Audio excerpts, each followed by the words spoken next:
योग दर्शन की 125वीं कक्षा योग दर्शन का प्रथम समाधिपाद चल रहा है और समाधिपाद के अंतर्गत हम लोग 45वें सूत्र को देखना आरंभ कर चुके थे। तो 45वां सूत्र किस विषय को लेकर है? इस 45वें सूत्र में बताया गया है सूक्ष्म विषयत्वम च अलिंग पर्यवसानम, कि पदार्थों की सूक्ष्मता कहाँ तक होती है? अलिंग पर्यंत होती है। इस संसार में जितने पदार्थ हैं जिनको हम समापत्ति में देखते हैं, समापत्ति में जिनका प्रत्यक्ष किया जाता है, उनकी सूक्ष्मता कहाँ जाके खत्म होती है? अलिंग तक, अलिंग पर्यंत। पर्यवसानम का मतलब होता है पर्यंत, यानी वहां तक। और वो अंतिम पदार्थ कौन सा है, अंतिम तत्व कौन सा है? तो उसको बोलते हैं अलिंग, यानी मूल प्रकृति। ये हमारी चर्चा कल चल रही थी और उसी चर्चा में एक चित्र के माध्यम से आपको ये बताने का प्रयास किया गया था कि ये संसार के जितने पदार्थ हैं उनमें सूक्ष्मता कैसे होती है, कौन किसका कारण है और कौन किसका कार्य है। एक बार फिर से मोटा मोटा देख लीजिए जल्दी जल्दी, फिर आगे बढ़ते हैं। ये सबसे सूक्ष्म पदार्थ होता है, सबसे नीचे जो दिख रहा है आपको, प्रकृति। इस प्रकृति का दूसरा नाम होता है अलिंग मात्र, या अलिंग भी कह देते हैं। इसका एक नाम प्रधान भी होता है और एक नाम इसका होता है अव्यक्त। अव्यक्त, क्योंकि इसके सभी धर्म अव्यक्त रूप में होते हैं जब ये अपनी मूल स्थिति में होती है। जब इससे संसार की कोई वस्तु नहीं बनती तब तक इसके सभी धर्म, सत्वगुण रजोगुण तमोगुण वाले जो धर्म होते हैं ना, यानी सात्विकता राजसिकता तामसिकता, जो हम पीछे भी देख के आए थे, वो किस रूप में होते हैं? अव्यक्त स्थिति में, अप्रकट रूप में, अलिंग की स्थिति में। यानी वो, उनका चिन्ह, उनका लक्षण प्रकट नहीं होता, इसलिए उनको अलिंग कह देते हैं। ठीक है, तो ये जो मूल प्रकृति है, इससे बनने वाला पहला पदार्थ कौन सा है, पहला तत्व कौन सा है? महतत्व, जिसको लिंग मात्र कहते हैं या बुद्धि कहते हैं। अब इसको लिंग मात्र क्यों कहते हैं? क्योंकि मूल प्रकृति के लक्षण यहाँ प्रकट होने शुरू हो जाते हैं इसमें आकर के, इसके धर्म, लिंग, लक्षण, विशेषताएं। तो इनमें कारण कार्य संबंध कैसे हो गया? ये जो मूल प्रकृति है ये तो कारण हो गई और ये जो महतत्व है ये कार्य हो गया। ये कल हमने विस्तार से देखा था, बड़ी सरलता से बहुत सारे उदाहरणों से समझा था। फिर आगे जब बढ़ते हैं तो इस लिंग मात्र से, यानी इस महतत्व से अगली चीज कौन सी बनती है? अहंकार बनता है। तो कारण क्या हो गया? महतत्व, और कार्य क्या हो गया? अहंकार। अहंकार क्या होता है? अहंकार भी हमारे भीतर एक तत्व होता है, एक साधन होता है, बुद्धि की तरह ही। कारण हो गया ये महतत्व और कार्य हो गया अहंकार। यहाँ तक बात हो गई। आगे देखिए, जब अहंकार की बात की जाए तो अहंकार कारण होता है और इससे दो चीजें बनती हैं। एक तो सूक्ष्म भूत बनते हैं और इंद्रियां तथा मन बनते हैं साथ में। सुदर्शन माता जी, आप अपना वीडियो बंद कीजिए।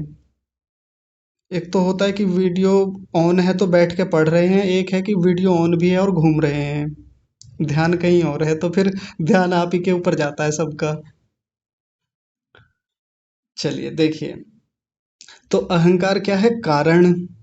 इस अहंकार से कौन सा कार्य उत्पन्न होता है? पंच तन्मात्राएं, सूक्ष्म भूत। सूक्ष्म भूत किन्हें कहते हैं? रूप रस, शब्द रूप रस, रस स्पर्श और गंध। और साथ में क्या चीजें और बन जाती हैं? 10 इंद्रियां भी बनती हैं इसी से, और एक मन भी इसी से बनता है। तो कारण हो गया अहंकार, और इससे कितनी चीजें बनती हैं? 16 चीजें बनती हैं, 16। 10 तो इंद्रियां हो गई, 5 तन्मात्राएं हो गई और एक मन हो गया। एक अकेले अहंकार नामक कारण से 16 कार्य द्रव्य उत्पन्न होते हैं। लिख लीजिए, दिख रहा है चित्र में, तो दिख रहा है, आप बस समझ लीजिए ऐसे ही। अब आगे देखिए, ये जो पंच तन्मात्राएं होती हैं जिनको हम सूक्ष्म भूत भी कहते हैं, ये जब कारण होते हैं तो इनसे क्या कार्य उत्पन्न होता है, कौन सी वस्तु बनती है? तो पंच महाभूत, जिनको हम स्थूल भूत भी कहते हैं, पृथ्वी अग्नि जल वायु और आकाश। कारण सूक्ष्म भूत और कार्य स्थूल भूत हो गया। अगर अभी भी किसी को ये समस्या है कि कारण और कार्य क्या होते हैं, तो कारण उसे कहते हैं जिससे कोई वस्तु बनती है और कार्य उसे कहते हैं जो वस्तु बन जाती है। जैसे घड़ा घड़ा तो कार्य हो गया, और जो मिट्टी होती है वो कार्य होता है। ये तो कल विस्तार से खूब सारे उदाहरण देके बताया था। अच्छा, मोहनलाल आर्य जी कुछ कह रहे हैं, शायद आपने हाथ खड़ा किया हुआ है। जी आचार्य जी नमस्ते। इस पे दिखाई आप दिखाई दे रहा है आगे पंच तन्मात्रा सूक्ष्म भूत में यही कह रहा कि इस पे दिखाई नहीं दे रहा है स्क्रीन पे, अब दिखाई दे रहा है आगे। हाँ जी, हाँ जी, ठीक ठीक है। है। हाँ, चलिए ठीक है। तो अब देखिए आगे, इतनी बात हमारी पूरी हो गई थी जो चित्र में यहाँ दिखाया गया है। आराम से देख लीजिए, यदि अभी भी इसमें से किसी को कोई बात समझ में ना आई हो जो हमने कल बताई थी, आपके पास चित्र भी भेजा था, आप लोगों ने विचार भी किया होगा, और अगर इसमें से कोई बात ना समझ में आई हो कि कौन सा कारण है, कौन सा कार्य है, कौन किससे कैसे बनता है, तो वो बताइए, फिर आगे बढ़ेंगे हम। हाथ खड़ा कीजिए और पूछिए। जी, विवेक जी आप बताइए सबसे पहले।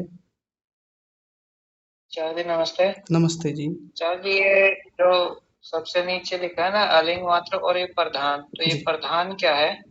प्रधान इसी को कहते हैं, मूल प्रकृति को ही, इसी का दूसरा नाम है। नहीं, इसका मतलब शाब्दिक अर्थ तो कुछ और बनता है, इससे कैसे रिलेशन बन रहा है वो पूछ रहा था।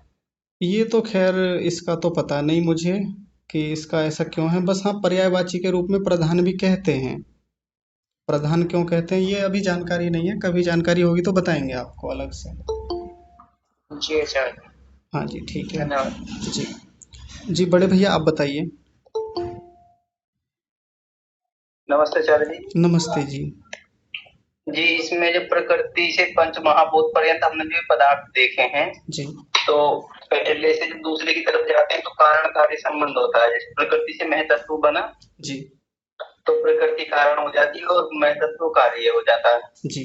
तो ये जो कारण है इसको हम उपादान कारण के नाम से जान रहे हैं यहाँ पे। तो जी। उपादान कारण ही क्यों कहते हैं इसको, इसको निमित्त कारण क्यों नहीं कह सकते? सूक्ष्म से स्थूल की तरफ जब जाएंगे। हाँ, क्योंकि निमित्त कारण को जब हम एक तकनीकी शब्द के रूप में देखते हैं तो निमित्त कारण बनाने वाले के रूप में प्रयुक्त होता है। निमित्त का मतलब क्या होता है? बनाने वाला। इसलिए नहीं कहते। हालांकि कुछ स्थानों पर निमित्त शब्द अपने आप में कारण के रूप में ही प्रयुक्त होता है। निमित्त, जैसे निमित्त लिखा, निमित्त मतलब कारण, ये भी प्रयुक्त होता है ऐसे भी। और निमित्त का मतलब होता है बनाने वाला, ऐसे भी प्रयुक्त होता है। तो इसलिए नहीं कहते यहाँ पे। और बनाने वाला तो परमात्मा है, इसलिए निमित्त जी कारण नहीं यहाँ कहेंगे। तो परमात्मा के संबंध में कोई चर्चा ही नहीं है, तो परमात्मा को निमित्त कारण क्यों मानेंगे यहाँ पर? ये तो हम अपनी दृष्टि से ये माने हुए हैं। अभी तो व्यास भाष्य में भी हमने कुछ ऐसा नहीं पढ़ा, लेकिन यहाँ पर ईश्वर को ही क्यों निमित्त मानेंगे? बाकी शास्त्रों से यहाँ चर्चा नहीं है तो मानने की आवश्यकता भी नहीं है, अभी बाकी शास्त्रों से मान लेंगे निमित्त कारण परमात्मा को। ठीक, क्योंकि यहाँ बस धन्यवाद। चर्चा केवल अभी इनकी चल रही है, सूक्ष्म विषयों की, परमात्मा की चर्चा ही नहीं है। परमात्मा की जहाँ चर्चा आई थी तो वहाँ बातें हो गई परमात्मा की, इसलिए यहाँ जो चर्चा है बस उससे उसी का ग्रहण करेंगे। चलिए आगे, गायत्री माता जी आप बताइए। आचार्य जी नमस्ते।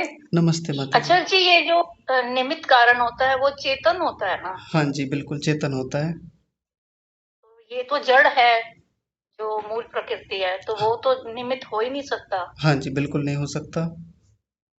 मैं यही कह रही थी, ये पूछ रहे थे ना। हाँ जी। नहीं, कल भी अंत में दीपक जी ने प्रश्न पूछा था जब कक्षा लगभग समाप्त हो गई थी कि ये निमित्त कारण जो होता है वो चेतन होता है, तो कहा था हाँ जी चेतन होता है। जी आचार्य जी धन्यवाद। जी। और किसी का कोई प्रश्न है यहाँ इस विषय को लेकर के?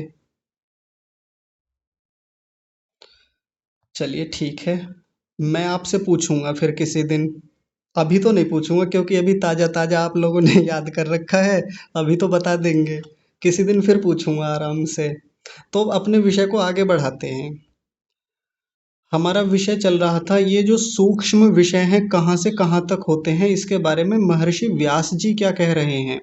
तो व्यास भाष्य को समझते हैं। तो व्यास भाष्य की पहली पंक्ति देखिए, पार्थिवस्य अणोः गंध तन्मात्रम सूक्ष्मो विषयः। एक एक पंक्ति को बड़े आराम से देखेंगे। पार्थिवस्य, एक शब्द है पार्थिव, आपने खूब सुना होगा पार्थिव। पार्थिव का मतलब होता है पृथ्वी। जैसे हम किसी भी वस्तु के बारे में कह देते हैं ना कि ये पार्थिव द्रव्य है। पार्थिव, पार्थिव का मतलब ये पृथ्वी से बना हुआ द्रव्य है या पृथ्वी से युक्त द्रव्य है। द्रव्य यानी वस्तु। तो पार्थिवस्य अणोः गंध तन्मात्रम सूक्ष्मो विषयः, ये पंक्ति हो गई पूरी।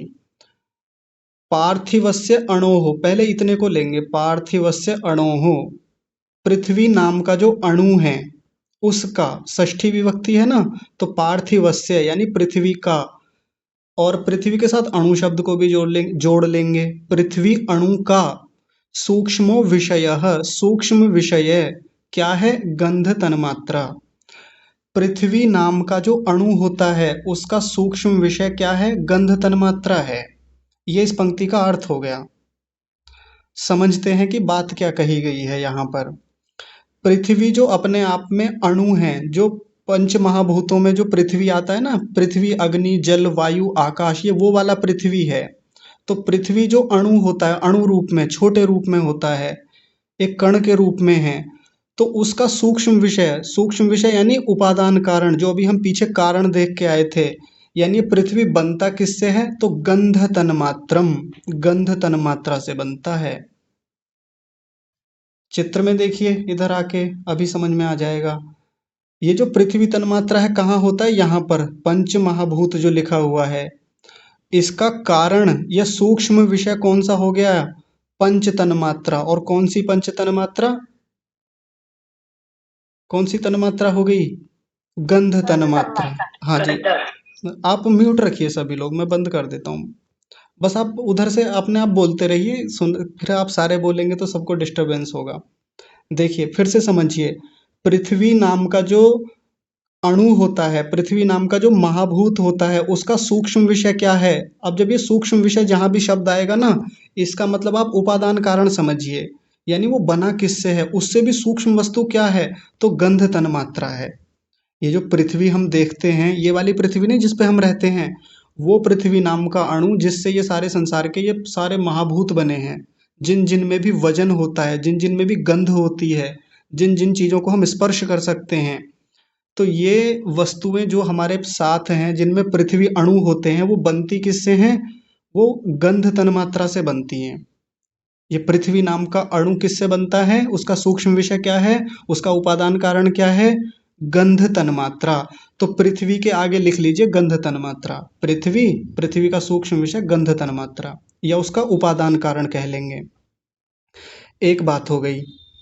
अब दूसरी बात बताएंगे। दूसरा महाभूत उठाया इन्होंने, आप्यस्य रस तन्मात्रम। आप्यस्य, आपने एक शब्द सुना होगा आपह, आपह, ऐसे करके आपह।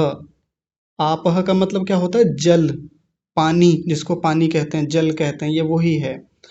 आप्यस्य, आप्यस्य के साथ अणोह शब्द भी जोड़ लेंगे। ऋषियों की शैली होती है कि वो शब्दों को बार बार रिपीट नहीं करते, एक बार बोल दिया, अब हम अपनी ओर से उनको बोलेंगे।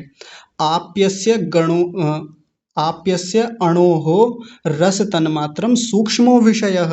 इस सूक्ष्मो विषय को भी यहाँ जोड़ लेंगे अंत में, वाक्य के बाद में। तो पूरी बात क्या हो गई, जल नाम का जो अणु होता है उसका सूक्ष्म विषय क्या हो गया, रस तन्मात्रा। यानी जो जल नाम का महाभूत होता है, प्रत्येक पदार्थ में जो जल सूक्ष्म रूप में विद्यमान होता है, उसका जो उपादान कारण है, उसका जो सूक्ष्म विषय है वो क्या है, रस तन्मात्रा। जल किससे बना है, रस तन्मात्रा से बनता है। ये रस नाम की जो तन्मात्रा होती है, रस नाम का जो सूक्ष्म भूत होता है। दो बातें हो गई। अब तीसरी चीज देखिए, तेजस्य, तेजसस, क्षमा कीजिए, तेजसस्य अणोः क्षमा कीजिए, रूप तन्मात्रम सूक्ष्मो विषयः। ये पूरा वाक्य बन जाएगा, तेजसस्य अणोः रूप तन्मात्रम सूक्ष्मो विषयः। तेजस, तेजस किसको कहते हैं, अग्नि को।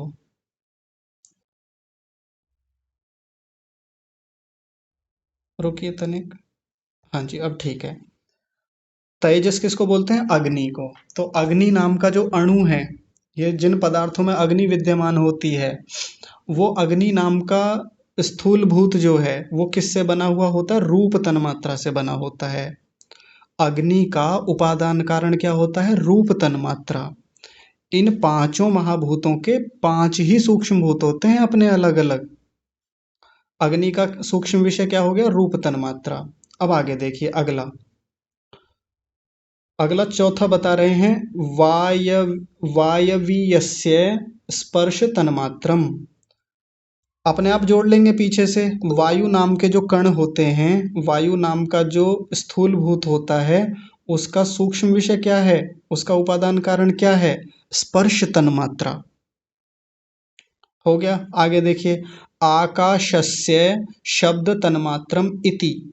इति यही लाके रोक दिया। इति का मतलब बस इतना, यहां तक हो गए पांचों। तो आकाश नाम का जो महाभूत होता है, उसका सूक्ष्म विषय क्या हो गया? उसका उपादान कारण क्या हो गया? शब्द तन्मात्रा। शब्द तन्मात्रा से आकाश बनता है। और आकाश का मतलब ये खाली स्थान वाला आकाश नहीं। आकाश जो अपने आप में एक तत्व के रूप में होता है, प्रत्येक पदार्थ में जो भीतर विद्यमान होता है, वो आकाश नाम का बहुत सूक्ष्म रूप में होता है। वो किससे बनता है? शब्द तन्मात्रा से। तो यहां तक एक बात स्पष्ट हो गई।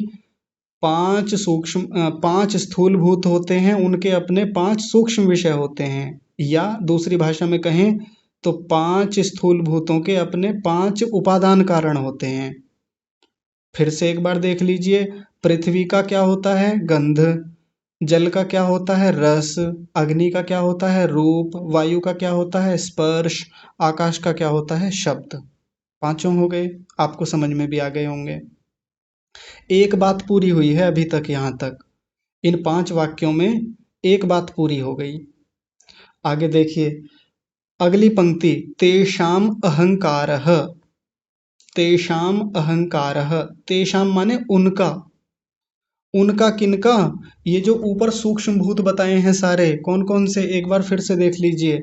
ये जो गंध तन्मात्रा बताया, ये जो रस तन्मात्रा बताया, रूप तन्मात्रा, स्पर्श तन्मात्रा, शब्द तन्मात्रा, ये तो उन 5 महाभूतों के सूक्ष्म विषय थे, कारण थे। लेकिन अब इन पांचों का भी एक सूक्ष्म विषय होता है। पांचों का चित्र में देखा था ना? देखिए, तनिक रुकिए, ये ठीक से काम नहीं कर रहा है अभी, बस आप थोड़ी सी प्रतीक्षा कीजिए।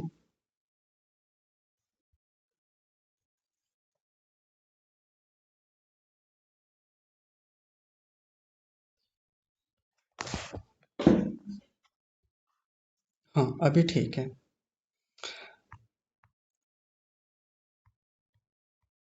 तो देखिए, यहाँ देखिए, यही चित्र से ही पता चल रहा है कि ये जो 5 महाभूत थे, पृथ्वी, अग्नि, जल, वायु, आकाश, उनका कारण क्या होते हैं? 5 तन्मात्राएं। अब इन पंच तन्मात्राओं का भी जो सूक्ष्म विषय होता है, कारण, वो चित्र से क्या पता चल रहा है? अहंकार होता है। और महर्षि व्यास जी भी तो वही कह रहे हैं, तेषाम अहंकारः। इन 5 तन्मात्राओं का जो सूक्ष्म विषय होता है वो अहंकार होता है। ये हमने कल भी देखा था, आज भी हमने चित्र में देख लिया है। अगर मैं सीधे सीधे इस व्यास भाष्य को बताता आप लोगों को, तो शायद बातें उतनी अच्छे से समझ में नहीं आती, कठिन हो जाता मामला। इसलिए कल पहले लौकिक उदाहरण लिए हमने, रोटी का लिया, घड़े का लिया, पुस्तक का लिया। फिर हमने चित्र के माध्यम से सारी चीज़ों को समझा कि कौन किसका कार्य है, कौन किसका कारण है, कारण कार्य संबंध को समझा। और अब व्यास भाष्य पर आए हैं तो अब आसान हो गया। तेषाम अहंकारः। इन सारी जो पंच तन्मात्राएं ऊपर दे रखी हैं, पांचों तन्मात्राएं, शब्द, स्पर्श, रूप, रस, गंध, इनका सबका सूक्ष्म विषय क्या होता है? अहंकार। देखिए यहाँ पर सूक्ष्म विषय शब्द नहीं लिखा हुआ है, वो ऊपर से ले लेंगे, सूक्ष्मो विषयः, ये शब्द बार बार सब के साथ लगा लेंगे। तेषाम अहंकारः सूक्ष्मो विषयः, ऐसा वाक्य बन जाएगा पूरा, कि ऊपर जितनी पांचों तन्मात्राएं दी हुई हैं, उन सबका सूक्ष्म विषय, उपादान कारण अहंकार होता है। 2 बातें हो गई। अब देखिए तीसरी बात बता रहे हैं, अस्यापि लिंग मात्रम सूक्ष्मो विषयः। तीसरी पंक्ति यानी तीसरी बात, अस्यापि। अस्यापि इसका भी, अस्य मतलब इसका, अपि माने भी, इसका किसका, अहंकार का। अभी पीछे अहंकार को देखा ना, अहंकार का भी सूक्ष्मो विषयः, इसका भी सूक्ष्म विषय क्या होता है, लिंग मात्रम, लिंग मात्र होता है। चित्र में देख लीजिए, ये जो अहंकार हमने देखा, इसका भी सूक्ष्म विषय क्या है, लिंग मात्र। ये देखिए नीचे ये रहा लिंग मात्र, या महतत्व या बुद्धि, कुछ भी कह लीजिए, लिंग मात्र लिखा है वहां पे। तो मैंने तो आपको तीनों नाम लिख रखे हैं यहाँ पे आपके लिए। फिर से देख लीजिए वहीं व्यास भाष्य में, अस्यापि लिंग मात्रम सूक्ष्मो विषयः, इस अहंकार का सूक्ष्म विषय लिंग मात्र होता है। सूक्ष्म विषय यानी उपादान कारण, यानी ये अहंकार बनता किससे है, लिंग मात्र से बनता है। एकदम सरल भाषा में समझें, हमारे शरीर में जो अहंकार नाम का तत्व होता है, सूक्ष्म शरीर में होता है, जिससे हम अपने होने का बोध करते हैं, जो हमें हमारे होने का ही बोध कराता रहता है, वो अहंकार, वो बनता किससे है, तो इस लिंग मात्र से बनता है, महतत्व से बनता है। आगे देखिए, अब एक अगली बात बता रहे हैं। अगली पंक्ति है, लिंग मात्रस्य अपि अलिंगम सूक्ष्मो विषयः। ध्यान से देखिए पंक्ति को, लिंग मात्रस्य अपि अलिंगम सूक्ष्मो विषयः। ये जो लिंग मात्र है, इसका भी अपना एक सूक्ष्म विषय होता है, इसका भी उपादान कारण होता है। यानी ये किससे बनता है, अलिंग से बनता है। संधि विच्छेद को थोड़ा ध्यान से देखिए, कभी आप सोच लीजिए दोनों जगह लिंग ही लिखा हुआ है, संधि विच्छेद करेंगे तो क्या बनेगा, लिंग मात्रस्य अपि अलिंगम, ये अलिंगम शब्द लिखा हुआ है ये वाला। तो लिंग मात्रस्य अपि अलिंगम सूक्ष्मो विषयः, इस लिंग मात्र का सूक्ष्म विषय अलिंग होता है। चित्र में देख लीजिए, बार बार मैं दिखाता रहूंगा ताकि चीजें स्पष्ट रहें। ये रहा, इस लिंग मात्र का सूक्ष्म विषय क्या दिख रहा है, अलिंग। नीचे देखिए, यानी ये महतत्व बुद्धि किससे बनता है, अलिंग से बनता है। अलिंग किसको कहते हैं, मूल प्रकृति को। सत्व रजस तमस का जो संघात रूप होता है, इसको भी समझेंगे, सत्व रजस तमस का संघात रूप क्या होता है। तो कई सारी बातें हो गई हैं अब तक। अब आगे देखिए, एक पंक्ति में एक बहुत महत्वपूर्ण बात बता रहे हैं, न च अलिंग अलिंगात परम सूक्ष्मम अस्ति। ध्यान से देखिए पंक्ति को, बहुत गहरी बात कह दी, न चालिंगात परम सूक्ष्मम अस्ति। अलग अलग संधि विच्छेद करके बताते हैं, न च अलिंग, अलिंगात, अलिंगात बोलेंगे इसको, अलिंगात परम सूक्ष्मम अस्ति। च माने और, अब उस बात को पूरा कर रहे हैं और लगा करके। च माने क्या होता है, और। अलिंगात, ये जो अलिंग होता है यानी मूल प्रकृति होती है, अलिंगात, इस अलिंग से, परम माने परे, या इससे आगे, या इससे सूक्ष्म, सूक्ष्मम न अस्ति। ये न शब्द जो है ना, इसको अस्ति के साथ जोड़ लेंगे, न अस्ति, यानी इस अलिंग से सूक्ष्म और आगे कुछ नहीं होता। ऊपर सूत्र में भी देखा था ना हमने, सूक्ष्म विषयत्वम च अलिंग पर्यवसानम। ये सारे सूक्ष्म पदार्थ कहाँ तक होते हैं, कहाँ जाके खत्म हो जाते हैं, अलिंग पर जाकर खत्म हो जाते हैं। उसी सूत्र की पंक्ति को यहाँ आके बिल्कुल पूरी तरह खोल दिया, न च अलिंगात परम सूक्ष्मम अस्ति। उससे परम सूक्ष्म और कुछ नहीं होता, यानी ये खुद अपने आप में परम सूक्ष्म है। फिर से समझिए ध्यान से, ये जो अलिंग है, ये जो मूल प्रकृति है, जिससे सारा संसार बना है, जिससे महतत्व, अहंकार, सूक्ष्म भूत, स्थूल भूत और ये संसार की सारी वस्तुएं जो हम देख रहे हैं, ये सब बनी हैं, वो सबसे सूक्ष्म है। उससे परे और कोई सूक्ष्म नहीं होता, उससे आगे और कोई सूक्ष्म वस्तु है नहीं। यानी उसका सूक्ष्म विषय कुछ नहीं होता, उसका उपादान कारण कुछ नहीं होता। सारे संसार का उपादान कारण ये अलिंग ही होता है, ये मूल प्रकृति ही होती है। ठीक है, बहुत आराम से देखेंगे एक एक चीज को। अब देखिए आगे एक प्रश्न खड़ा कर रहे हैं, थोड़ी टाइपिंग मिस्टेक है मेरी। वैसे ये प्रश्न है तो यहाँ प्रश्नवाचक चिन्ह होना चाहिए पीछे, प्रश्नवाचक चिन्ह ये मैंने बना दिया है। तो यहाँ एक प्रश्न उठा रहे हैं महर्षि व्यास जी। वो कह रहे हैं ननु अस्ति ननवस्ति पुरुषः सूक्ष्म इति। एक प्रश्न खड़ा किया, उन्होंने कहा कि पहले मैं इनको थोड़ा स्पष्ट कर देता हूँ। ननु जमा अस्ति, इन दोनों को मिलके बनेगा ननवस्ति। मैं इधर लिख देता हूँ।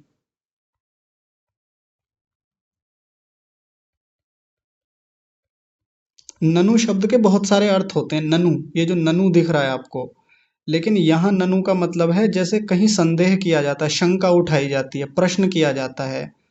तो वो कह रहे हैं कि एक शंका है हमारी, एक संदेह है इसमें। संदेह क्या है?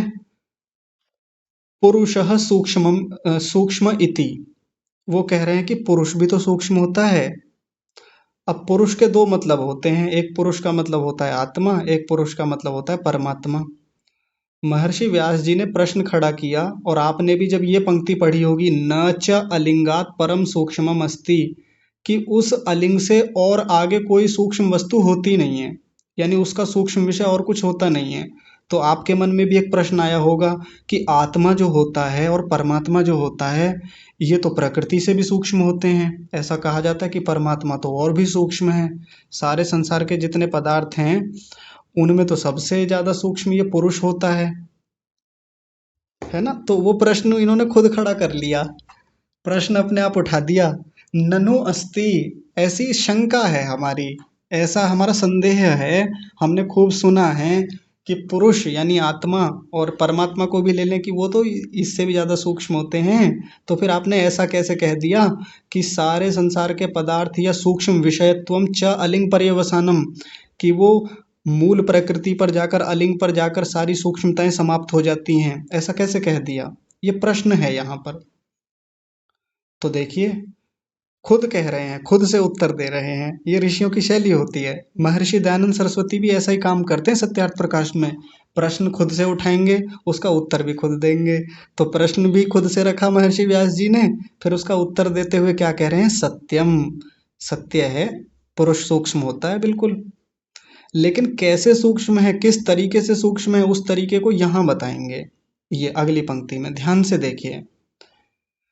पहले पंक्ति पढ़ते हैं। यथा लिंगात परम अलिंगस्य सौक्ष्म्यम न चैवम पुरुषस्य। समाधान कर दिया, समाधान बता दिया। एक एक शब्द को पहले समझ लीजिए, फिर इस पंक्ति का मतलब समझेंगे, तात्पर्य समझेंगे। यथा, यथा शब्द आपने खूब सुना होगा। लिंगात, अभी आया था लिंगात, परम अलिंगस्य सौक्ष्म्यम, सौक्ष्म्यम, सौक्षम्यम नहीं बोलेंगे, कुछ लोग इसका गलत उच्चारण करते हैं, सौक्षम्यम ऐसे बोलते हैं। सौक्ष्म्यम, क्योंकि क्ष जो है और म जो है दोनों आधे हैं। सौक्ष्म्यम न चैवम पुरुषस्य। यथा का मतलब होता है जैसे, और एवं का मतलब होता है वैसे। ये चैवम में देख रहे हैं ना आप, च जमा एवं, तो चैवम बनेगा। यथा माने जैसे और तथा माने वैसे। तो यहाँ तथा की जगह इन्होंने एवं लगा दिया, च एवं। तो जैसे हम कहते हैं ना कि जैसे ये तो वैसे वे, जैसे ये वैसे वो। तो यहाँ बस उसी बात को समझाएंगे। देखिए, यथा माने जैसे, लिंगात, लिंगात परम अलिंगस्य सौक्ष्म्यम, जैसे लिंग की जो सूक्ष्मता है वो अलिंग पर जाकर खत्म होती है। यानी लिंग जो महतत्व है, उसकी जो सूक्ष्म विषय है, उसका जो सूक्ष्म विषय है, उसका जो उपादान कारण है, वो अलिंग होता है। न चैवम पुरुषस्य, वैसे पुरुष का नहीं होता, वैसे वो सूक्ष्मता पुरुष पे नहीं घटेगी। इसका मतलब क्या हुआ, बड़े ध्यान से समझेंगे। चित्र में देखिए पहले एक बार आराम से। ये सारी सूक्ष्मता यहाँ आके बताई। जैसे ये लिंग होता है, जैसे महतत्व होता है, इसका सूक्ष्म विषय क्या होता है? अलिंग होता है, उपादान कारण। ऐसे यहाँ देखिए, ये जो लिंग होता है इसका सूक्ष्म विषय क्या है? अलिंग होता है। यानी इससे ये बनता है, इसके परमाणुओं से, अलिंग के परमाणुओं से लिंग मात्र का निर्माण होता है। वैसे पुरुष शामिल नहीं होगा इस सूक्ष्मता में, पुरुष यानी आत्मा। भाई ये सारी चर्चा जितनी हमारी व्यास भाष्य में आई है ऊपर सूक्ष्म विषय वाली, ये कौन सी चर्चा है? कारण कार्य संबंध वाली चर्चा है। वहां कारण और कार्य संबंध बताया जा रहा है। ऊपर से चल के आए थे, ऊपर ऊपर कार्य होता था, उसके बाद में उसका कारण बता रहे थे। पृथ्वी का कारण गंध तन्मात्रा, जल का कारण रस तन्मात्रा, अग्नि का कारण रूप तन्मात्रा, वायु का कारण स्पर्श तन्मात्रा, आकाश का कारण शब्द तन्मात्रा, और इन सारे जो ये पंच तन्मात्राएं हैं, इनका कारण क्या होता है? अहंकार। अहंकार का भी कारण लिंग मात्र, और लिंग मात्र का कारण क्या बताया था? अलिंग। तो ये जो कारण कार्य संबंध बताया जा रहा है, उसके आधार पर हम बिल्कुल कह सकते हैं कि ये पुरुष जो होता है, आत्मा होता है, ये अलिंग का या लिंग का कार्य या कारण बिल्कुल नहीं होगा। ना तो कारण होगा ना कार्य होगा, क्योंकि आत्मा से कुछ बनता थोड़ी है कभी भी। आत्मा से ये प्रकृति थोड़ी बनती है, आत्मा से ये महतत्व थोड़ी बनता है। कुल मिलाकर महर्षि व्यास जी ये समझाना चाह रहे हैं कि पुरुष जो होता है, आत्मा जो होता है, वो सूक्ष्म होता है, बिल्कुल मूल प्रकृति से भी सूक्ष्म है, मूल प्रकृति से भी और सूक्ष्म है, उससे और बारीक है, उससे और छोटा है सूक्ष्मता की दृष्टि से। लेकिन वैसे नहीं है जैसे सूक्ष्मता हम ऊपर से देखते आ रहे हैं, कारण कार्य संबंध वाली। यथा लिंगात परम अलिंगस्य सूक्ष्मम, जैसे लिंग का अलिंग की साथ सूक्ष्मता वाला कारण है, कार्य कारण संबंध है, वो उसका उपादान कारण है, वैसे पुरुष के साथ बात ये नहीं घटेगी। ये समझाना चाह रहे हैं यहाँ पर। अब आगे देखिए, किंतु लिंगस्य अन्वयी कारणम पुरुषो न भवति।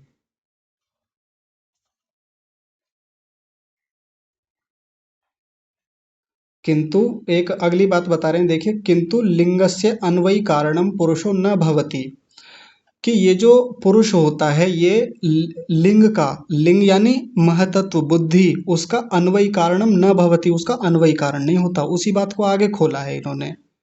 ये जो पुरुष है, आत्मा है, ये इस लिंग का, महतत्व का अन्वयी कारण नहीं होता है। अन्वयी कारण का मतलब क्या होता है? उपादान कारण। जैसे मैं एक उदाहरण के रूप में बताता हूँ अन्वयी कारण कैसे होता है। जैसे मिट्टी घड़े का अन्वयी कारण है, उपादान कारण है। अन्वयी का मतलब होता है अन्वित होना, जो साथ साथ जाता है। जैसे मिट्टी घड़े के साथ साथ जाती है, घड़ा है तो मिट्टी उसमें रहेगी, हमेशा रहेगी। रोटी का अन्वयी कारण आटा होता है, रोटी रहेगी तो उसमें आटा साथ साथ अन्वित होता है, साथ साथ जुड़ा होता है, समवायी कारण भी कहते हैं। तो ये जो पुरुष है, आत्मा है, ये लिंग का अन्वयी कारण नहीं होता। यदि कोई कह दे कि जी ये सारा संसार तो आत्मा से बना है, आत्मा से ही ये महतत्व बन गया, आत्मा से ही अहंकार बन गया, आत्मा से ये सूक्ष्म भूत स्थूल भूत इंद्रियां सब बन गए, वैसा नहीं है, ये अन्वयी कारण नहीं होता। आत्मा अपने आप में एक अलग वस्तु है, बिल्कुल इन सब से अलग है, वो इनकी सूक्ष्मता में आएगा ही नहीं। ये जो पूरी ऊपर से प्रक्रिया बताई है सूक्ष्मता वाली, उसमें पुरुष को जोड़ ही नहीं सकते हम। फिर से समझिए इस पंक्ति को, किंतु लिंगस्य, लिंगस्य यानी वो महतत्वस्य, महतत्व जो बताया, उसका अन्वयी कारणम पुरुषो न भवति, उसका अन्वयी कारण, उपादान कारण पुरुष नहीं है। यानी उस आत्मा से ये लिंग नहीं बना, महतत्व नहीं बना है। अब आगे देखिए, एक पंक्ति और बता दी, हेतुस्तु भवति इति, हेतु अस्तु भवति इति। हेतु तो होता है, हेतु तो होता है का मतलब निमित्त तो होता है। निमित्त किस रूप में होता है? कारण। हेतु का मतलब होता है कारण या निमित्त, और ये उपादान कारण की बात नहीं कर रहे हैं, ये निमित्त कारण की बात कर रहे हैं। तो निमित्त या हेतु का मतलब यहाँ पर क्या है कि इस आत्मा के लिए संसार बनाया जाता है। इसका हेतु मतलब ये जो आत्मा है, ये इस संसार का हेतु उस रूप में तो है कि इसके लिए ये संसार बनाया गया है, लेकिन आत्मा से संसार बना है, आत्मा से लिंग बना है, लिंग से महतत्व बना, लिंग से फिर आगे अहंकार बना है या सूक्ष्मभूत स्थूलभूत बने हैं, वैसा वाला हेतु नहीं है, उस तरीके से कारण नहीं है।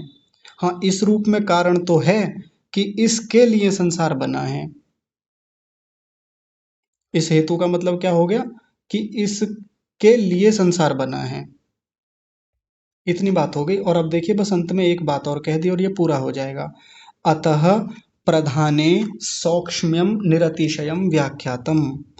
अतः प्रधाने सौक्ष्म्यम निरतिशयम व्याख्यातम। अतः माने इसलिए, प्रधाने माने ये जो प्रधान है, मूल प्रकृति है, उसमें सौक्ष्म्यम सूक्ष्मता का, निरतिशयम, निरतिशयम का मतलब होता है पराकाष्ठा, व्याख्यातम व्याख्या कर दी गई है। इसका मतलब क्या हुआ कि ये जो प्रधान है, मूल प्रकृति है, अलिंग मात्र है, जो चित्र में सबसे नीचे दे रखी है, देखिए इसी को प्रधान भी कहते हैं। इसमें सौक्ष्म्यम सूक्ष्मता की निरतिशयता होती है, पराकाष्ठा होती है, यानी कारण कार्य संबंध में सबसे नीचे जाकर सबसे सूक्ष्म वस्तु यदि कोई देखेंगे, पराकाष्ठा जहाँ जाके समाप्त हो जाएगी, काष्ठा प्राप्ति हो जाएगी, वो क्या है? वो तो प्रधान ही है, वो तो मूल प्रकृति ही है। ऐसा व्याख्यातम, ऐसी व्याख्या कर दी गई है, ऊपर बता दिया। एक बार फिर से समझ लीजिए मोटा मोटा। ऊपर से ये बताया गया कि ये कारण कार्य संबंध है। स्थूल भूतों का कारण सूक्ष्म भूत बता दिया, कारण कह लीजिए या सूक्ष्म विषय कह लीजिए। स्थूल इन सूक्ष्म भूतों का कारण अहंकार बता दिया, अहंकार का कारण लिंग मात्र बताया, और लिंग मात्र का कारण बताया अलिंग मात्र। फिर एक प्रश्न खड़ा किया गया कि आप तो ये कह रहे हैं कि ये अलिंग पर ही जाकर सारी सूक्ष्मता खत्म हो जाती है, अलिंग ही सबसे सूक्ष्म है, तो फिर आत्मा तो इससे भी सूक्ष्म होता है।